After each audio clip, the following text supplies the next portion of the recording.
Was there something you wanted to talk about? No. Head over heels. Hey everybody, welcome to Head Over Heels. Two quick things. The first, I am from the United States of America, so if you're from a different country or a different culture, the things that I say here, they may not be the same for you. The second, I am not a licensed professional. Conflict. Ugh, I hate it. Shouldn't love be easy? Why do relationships have to be so hard? I wish I could just avoid it all and go back to the good stuff. Valentine's Day is almost here, and because of that, we've been focusing on Head Over Heels, which is where I talk about mental health and relationships. Today, you can't avoid it anymore. We're going to be talking about 7 tips to stop avoiding conflict in relationships. Let's go right into the first tip. The first tip is to stop looking at it as though it's conflict. Remember, this is your partner. They want to be in a relationship with you. So instead of thinking of the problem, whatever it is that's going on, as a conflict, why not think of it as something like cooperation? It's always good to think about our relationships in terms of both of us being on the same side of trying to solve one problem outside of us rather than looking at each other as pitted up against each other. Just changing our perspective in this way may make it easier for us to approach anything that at first might appear like some kind of hardcore conflict. You can tell me anything. Let's talk. The second tip to stop avoiding conflict in your relationships is to stop envisioning a negative outcome at the end of it. Usually we know our partner well enough to know that they may not receive something so well, or we might be asking for something that they don't want to give to us, and so we're envisioning it's not going to go well, and we have to prepare for that. And it's good that you do know your partner this well and you can kind of empathize with their experience. This is actually a healthy sign in a relationship. But knowing that your partner may not receive something so well shouldn't stop you. It shouldn't make you avoid the conflict that may come up. And the truth of the matter is, even though maybe at first it may start to look negative, the way that you discuss things, hopefully, because you have a healthy relationship, things will work out in the end and you will have a positive outcome from everything. So don't just automatically go to the worst that's going to happen, because the worst that's going to happen is not going to happen all the time. Going into the discussion with a positive outlook and a positive outcome can help you to get to the place where both of you are satisfied. Maybe they've been wanting to talk about this too. The third tip to stop avoiding conflict in your relationships would be to rehearse what you're going to say with a friend. But I want to give some caution here, because first, you don't want to do this with a friend who you can't trust.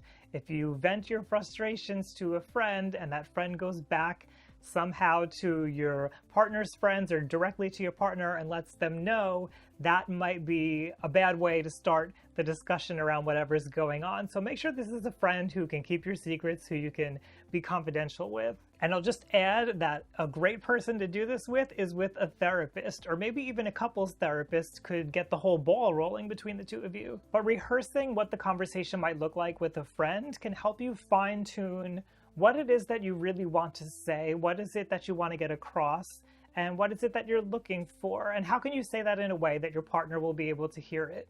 I do have to say though, don't go to the point of rehearsing every detail of what you're going to say and feeling like you have to say it to your partner the exact same way that you said it to your friend, because it's going to come off as inauthentic, it's not going to come off as genuine, and it's not going to be like you're truly expressing yourself. So we want to avoid that trap that maybe some of us with OCD tendencies or OCPD tendencies might get into, where we feel like it has to be done a certain way, there's a correct way to have this conversation. That's not true.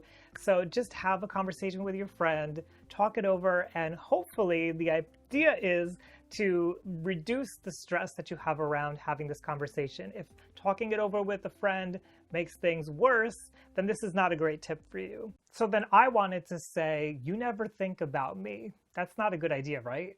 The fourth tip to stop avoiding the conflict in your relationships is to not use past experiences to judge how this is going to turn out. Sometimes we come into relationships with baggage left over from old relationships where there were conflicts and they didn't resolve so well, and we feel like if we try to bring up those conflicts in this relationship, we're going to get the same results. But this is a different partner. Or maybe we've had this conflict in the past with our partner and we tried to bring it up and we got a negative reaction and it didn't resolve so well. Okay, but still, this is a new opportunity. This is a new day, and you can say it differently, and you can try to find different solutions. You can't just go by what happened in the past to define what's going to happen today. The problem is that we use those experiences from the past, and we think that it's going to happen the same way. We're going to struggle, it's going to be terrible, and then all of this anxiety builds up in us, and of course we're going to avoid that.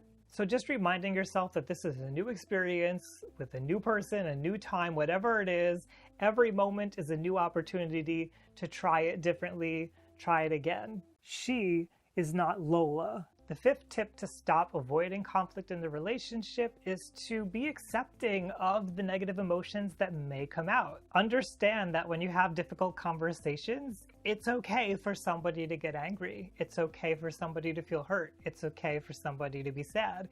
It's okay for somebody to raise their voice. It's not okay for somebody to hurt you. And if some form of physical or emotional abuse is what's causing you to avoid this conflict, then it may be best to get outside help and just not be in this relationship right now. But outside of that kind of a circumstance, it's okay to have negative emotions come up when we're discussing things. All of those different emotional flavors are part of our lives. I know many of us live on social media these days and it seems like everything's happy and wonderful all the time, but that's not how it is. And it's okay when you're in a relationship with somebody to not feel so great. It's okay to get angry. It's okay to sometimes lash out. It's okay to get sad. It's okay to cry. It's okay to feel weak. All of these things are totally normal and acceptable and okay. So going into whatever this conversation is going to be, knowing that all of those things might happen and it's also okay that they will happen, might take some of that anxiety away. I can see that you're mad. That's okay. Why don't we talk about why you're mad? The sixth tip to stop avoiding conflict in your relationships is a really important one and something I try to emphasize a lot here on my channel.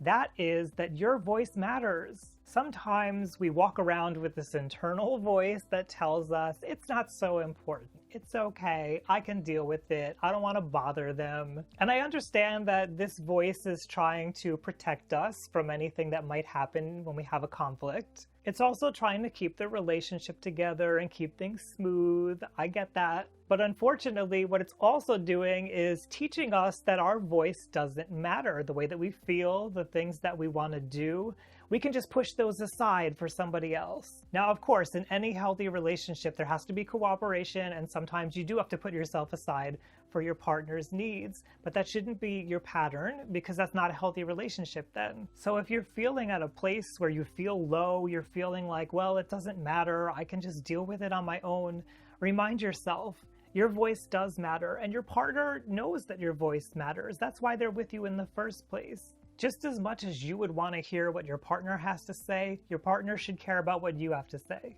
I matter. I can do this.